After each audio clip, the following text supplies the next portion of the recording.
À Fromentine, l'été est bien là. La plage accueille ses premiers flots d'estivants et juste à côté, la gare maritime ne désemplit pas. Après les ponts du mois de mai, la première grosse vague de départ, c'est bien le week-end du 14 juillet. Aujourd'hui, les allers-retours entre le continent et l'île-Dieu sont nombreux. Alors pour qu'aucun bagage ne soit perdu, la gare maritime s'est dotée de panneaux avec des codes couleurs. Bleu pour les départs, orange pour les arrivées. On met à disposition des chariots à bagages pour tout de suite amener les bagages dans les conteneurs qui sont faits pour cela.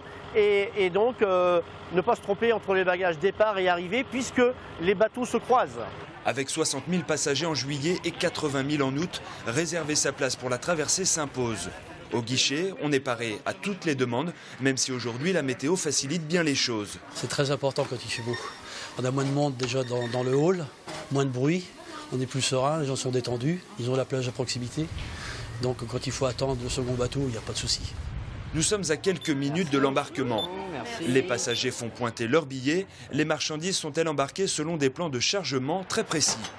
Dans des départs comme ça, on réserve le garage essentiellement aux bagages et également au plateau pour les vélos. Donc bien sûr, lorsqu'il n'est pas prévu d'affluence comme aujourd'hui, on va de 2 véhicules à 6 véhicules en fonction bien sûr du trafic estimé.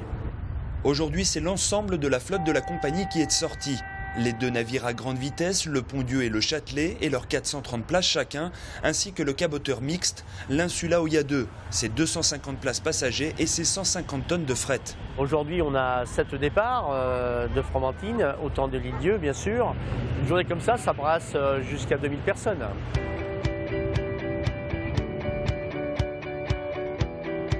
Avec ces conditions de mer, c'est idéal pour faire de bonnes traversées avec 360 passagers à bord. Pour eux aussi, oui. Les conditions sont bonnes. Ils n'auront pas le mal de mer, normalement. 17 km et 30 minutes plus tard, arrivée à la gare maritime de l'île-Dieu. Première priorité pour la compagnie, sortir au plus vite l'ensemble des bagages. On les pose dans la navette, on les récupère tout de suite, donc c'est très pratique. Ça se passe toujours très bien, miraculeusement. Ça y est, maintenant les vacances peuvent réellement commencer. Lionel et son équipe, eux, reprennent la direction du continent pour une dernière traversée, la 7e de la journée.